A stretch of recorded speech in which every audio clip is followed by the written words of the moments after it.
Untuk minum air minum biasa aja, air biasa. Awas, usahakan air sumur bor. Ya, usahakan airnya dari air sumur bor. Ya. Kalau bisa malah airnya air mengalir loh kalau bisa. Itu paling bagus. Artinya di tempat minumnya bukan ini, tapi air mengalir aja. Kalau bisa, ya apa-apa. Itu sejelek-jeleknya sehari itu 40 sampai 50 liter untuk ngasih minum. Ya. Mau di full terus penuh juga silahkan air minum. Ya. Jadi pamit itu untuk minum. Ya. Nah, habis itu baru masuk jamu biar tetap sehat. Jamu apa? Jamu sapi. Udah ayah sharekan live sebelumnya, ya silakan dibuka aja di channel ayah. Ada cara buat jamu sapi atau rumensia. Ya. Jadi pahami? Oke. Nah, untuk kambing perah atau domba perah seperti etawa, ya, PE, itu dosisnya 1/4. Contoh, tadi sapi kan 5 kilo, ya kan? Makan paginya, makan siangnya 5 kilo, ya. Makan sorenya rumputnya juga 5 kilo. Nah, kalau kambing itu 1/4-nya aja. Jadi cukup kurang lebih sekitar 1 kilo 1/4 atau 1,5 kilo lah, ya. Kalau untuk kambing atau domba. Oke, jadi pahami? Oke, lanjut. Kita nanti sesi tanya jawabnya setelah yang terangin aja, ya. Itu di apa tadi? Kandang. Oke. Kemudian pakan sudah barusan. Minum air biasa, terus kemudian kasih juga minum jamu. Biasanya kalau ayah dulu jamu itu cukup 3 hari sekali, ya. 3 hari sekali jamu untuk rumensia sapi, untuk kambing. Silakan cara bikinnya buka live streaming ayah sebelumnya, ya sudah ya, share itu sudah ada. Buka itu ayah nggak bahas lagi cara bikin itu karena sudah, ya. Jadi diberikan cukup 3 hari sekali. Atau seminggu sekali juga boleh, nggak apa-apa. Lihat kondisi sapinya aja lah. Kalau sapinya sehat, oke. Bisa dipahami, ya. Kemudian ada tambahan. Bagusnya seminggu sekali, sejelek-jeleknya sebulan sekali kasih obat cacing. Ya. Mau yang sudah jadi silakan. Mau bikin sendiri silakan. Kalau bikin sendiri, ya, obat cacingnya bahannya untuk 1 ekor sapi. Untuk 1 ekor sapi. Bawang putih 10 siung. Bawang putih 10 siung. Kemudian tepung biji pepaya 1 sendok makan. Tepung biji pepaya, maksudnya gini, jenengan ambil biji pepaya, keringkan, jemur, setelah benar-benar kering kan hitam tuh, ya, tumbuk sampai halus, atau mau di blender juga silakan, terserah, yang penting jadi halus saja lah, ya. Nah, itu 1 sendok makan. Oke. Untuk 1 ekor sapi. Sejelek-jeleknya 2 minggu sekali, ya. Mau sebulan sekali juga boleh-boleh aja sih sebetulnya. Jadi bawang putih 10 siung, serbuk biji pepaya 1 sendok makan, terus garam krosok 1 sendok makan. Airnya 1 liter aja, ya. Aduk, ya. Kalau bawangnya blender, ya. Terus aduknya pakai blender aja sekalian. Jadi sambil ngeblender bawang putih, masukin tepung biji pepaya 1 sendok, masukin garam 1 sendok. Blender. Mau dicekokin ke sapinya silakan, mau dikasihkan ke minumnya silakan. Cuma biasanya kalau kita diminumkan biasa, ketika mencium aroma bawang putih mereka nggak mau, ya. Di pengalamannya gitu. Jadi biasanya ya suka dicekokin aja. Jadi masukin ke botol, di situ masukin ke mulutnya, cekokin, ya. Itu teknisnya terserah. Ini kalau bikin sendiri, tapi itu lebih sehat. Itu lebih sehat ketimbang cacing kimia, tablet atau cuir juga ada, ya. Monggo, sejelek-jeleknya sebulan sekali. Sebulan sekali. Bisa dipahami? Sampai situ? Oke, kalau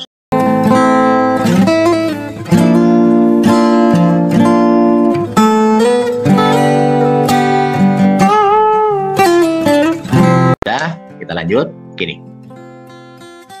ada satu hal yang unik di sapi perah. Hal yang bisa, anggaplah tadi kandangnya udah bagus, tingkat kebersihan, kesehatannya oke, memenuhi standar misalnya ya. Pakannya oke, sudah bagus, jadi minumnya jadi, jamunya jadi. Tapi ada tapinya. Ada faktor penunjang agar kualitas dan kuantiti susu sapi bertambah adalah apa? Relaksasi. Sapi itu harus dalam betul-betul nyaman dia. Nyaman ya. Pengalaman ayah pernah nyoba itu dengan memperdengarkan musik. Tapi nggak sembarang lagu. Ayah pernah nyoba pakai musik slow dan pakai rocknya. Kalau pakai rock kan nggak lucu, sapi masa pakai rock. Ntar jadi siapa? Jadi icih dong. Sorry, bercanda. Jadi gini, jangan musik keras maksudnya, musik yang sahdu, yang lembut. Ayah pernah nyoba ya, pakai musik pop slow, ya, yang mendayu. Keroncongan ayah pernah coba, kemudian macam-macam lah ya. Terus pernah juga pakai kecapi suling, musik khas Sunda, kecapi suling.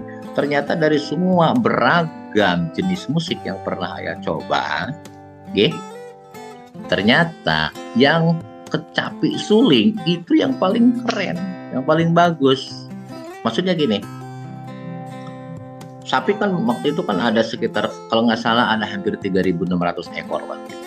Jadi setiap blok itu yang diperdengarkan musiknya nggak sama. Ternyata yang memperdengarkan musik kecapi suling itu kuantiti susunya bisa sampai 500% penambahannya. Jadi waktu itu biasa dia 12 liter, itu ternyata endingnya setelah perlakuan dilakukan itu bisa sampai 45 liter ada ya. Luar biasa. Tapi rata-rata sekitar 200 sampai 250% rata-rata sih. Bisa dipahami? Ya. Jadi monggo silakan coba. Ya. Jadi saat kita lagi laktasi atau lagi nyedot ya, lagi ngambil susu, itu sambil diperdengarkan suara musik.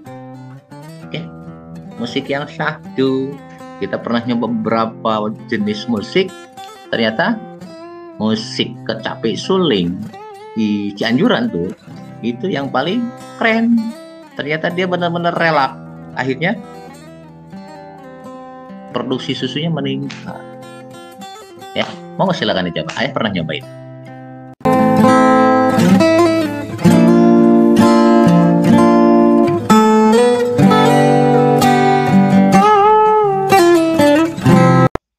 Bebas.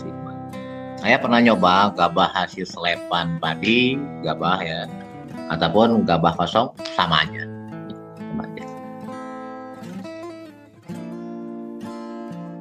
Untuk sapi yang kurang doyan minum,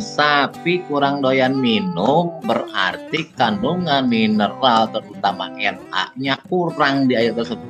Tambahin garam dikit. Ya. Gini. Sapi itu unik. Dia sebelum makan, sebelum minum, biasanya dijilat dulu sama dia. Kalau ada rasa enak, ada rasanya, terutama rasa agak asin, insya Allah dia mau. Ya. Kita lagi ngebahas masalah sapi perah, Om Saiful. Ya. Jamu pemberiannya jam berapa ya? Ayah biasa pagi hari. Ya. Mau jamu, mau rotor, itu ayah selalu pagi hari, antara jam 6 sampai jam 8 kalau untuk ternak. Kenapa? Karena proses penyerapan bisa sempurna di jam-jam tersebut ya. Ngasih makannya apa harus waktunya selalu sama? Betul, Muhammad Aminullah ya. Misal pagi jam 7 maka selalulah jam 7. Kalau siang yang misalkan makannya jam 12 selalu jam 12. Jangan dirubah-rubah. Nanti metabolismenya terganggu ya. Kalau sore misalkan ngasih makannya jam 4 atau jam 5, terus saja jam segitu. Malam masih komoran misalkan jam 8 malam, ya udah seterusnya jam 8. Paham ya? Bisa dipahami ya. Jangan gonta-ganti jam makannya, jangan. Ya. Nanti akan berpengaruh terhadap apa? Metabolisme. Kenapa? Ciri sapi sehat ya. Kalau kita kasih makannya benar, kasih jamu benar, ya. Kasih minumnya benar, matanya mengkilap kayak kelereng, bening. Kemudian bulunya mengkilap halus, nggak ada yang rontok sama sekali. Bentar. Usahakan sekali-kali, minimal sebulan sekali deh, kakinya kita periksa kuku bawahnya. Awas, jadi bukan hanya sekedar nyuci kaki doang ya. Itu sekali-kali buka, angkat, ya pelan-pelan, biar yang nggak kaget. Lihat telapak kakinya. Kalau ada bintik-bintik, apalagi sampai bolong-bolong, wah itu sakit kuku, bahaya itu. Ya, kualitas susunya akan drop. Kuantitas susunya pun akan ngedrop. Ya, makanya rutinlah sebulan sekali periksa kuku bawahnya ya. Kalau ada bercak-bercak, apalagi sampai bolong-bolong, bahaya. Ya. Untuk PK standarnya berapa ya? Kalau ayah biasa 18 sampai 20. Ya. Tapi dengan ngikutin menu yang tadi udah tercukupi kok ini. Ya, udah tercukupi. Jamal Rudianto. Oh ini nih, baru ingat aku. Jamal ini yang tadi ngasih laporan yang pakai sekam ya. Ayo ceritain Kang Jamal, kayak gimana sekarang sapinya. Jadi ada penambahan di menu ya. Menu pakai, kalau pingin naik di atas 100%, buatlah menu makan yang kedua. Apa? Yang dari jagung. Yang sudah ada tongkol kecil ya. Kang Jamal.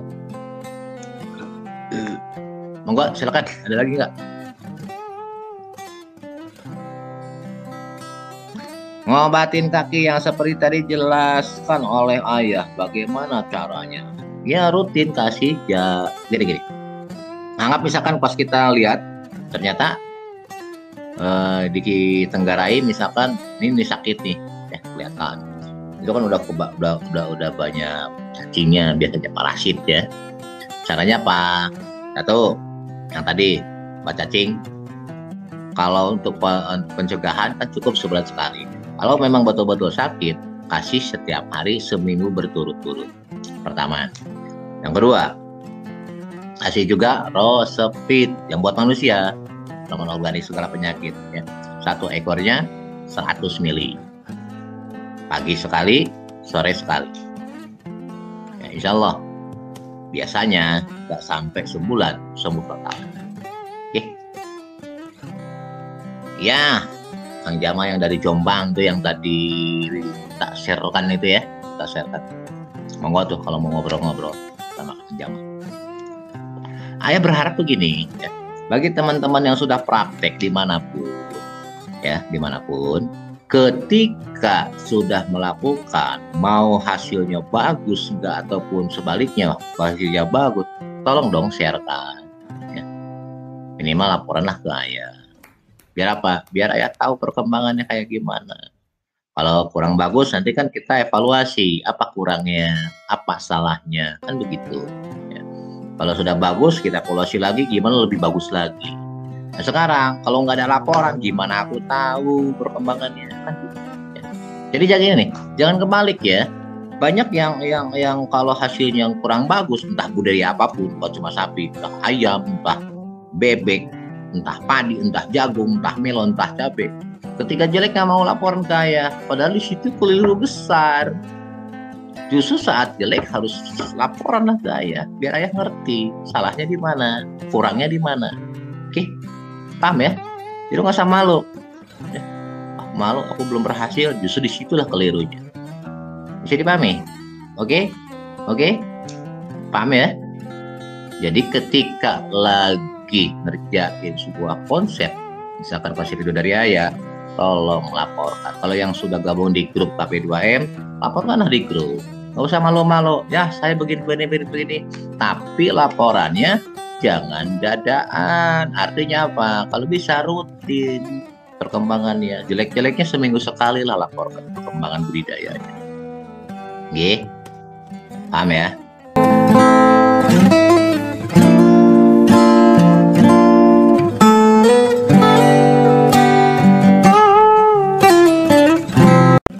Oke, sementara itu dulu ya. Sekali lagi, khusus untuk budidaya sapi perah kurang lebih garis besarnya tadi. Oke, monggo yang sedang melakukan atau sedang budidaya sapi perah silakan praktekkan, ataupun yang kambing, ataupun yang apa, yang domba, ya. Bismillah, ingatkan ibadah, praktekkan dengan benar, ikuti sesuai dengan yang disarankan. Insya Allah pengalaman kita itu luar biasa nanti, ya. Tapi jangan sekolah sarok, jangan ini dipakai, akhirnya malah jadi awet-awetan nggak jelas. Ya. Kenapa? Kelebihan nutrisi nggak bagus, kurang nutrisi nggak bagus. Oke. Oke. Yang telat datang silakan nanti diputar ulang, ya. Putar ulang. Oke. Sebentar itu dulu deh dari ayah. Kita tutup. Habis itu kita lanjut lagi ke sapi pedaging di live yang sekarang kedua. Kurang lebih mohon maaf kalau ada kata-kata yang berkenan. Kalau sebagai orang Sunda, saya orang Sunda suka bercanda, jangan dimasukin ke hati. Sekali lagi, mudah-mudahan ini bisa membawa manfaat buat semuanya. Yuk kita hanya saling berbagi aja, hanya sharing aja. Nggak ada maksud menggurui, sama sekali nggak ada. Ya. Oke, sekali lagi, mohon maaf kalau ada kata yang berkenan. Mudah-mudahan ini bisa menjadi salah satu bahan acuan untuk budidaya sapi perah menjadi lebih baik lagi. Dan mudah-mudahan ini pun membawa berkah buat semuanya. Silakan dengan kalau sudah bisa, sudah terbuktikan, ajarkan ke yang lain. Oke, monggo. Oke, itu dulu. Wassalamualaikum warahmatullahi wabarakatuh. Kita ketemu lagi di live yang selanjutnya, budidaya sapi rumanesia pedaging. Oke, monggo. Assalamualaikum.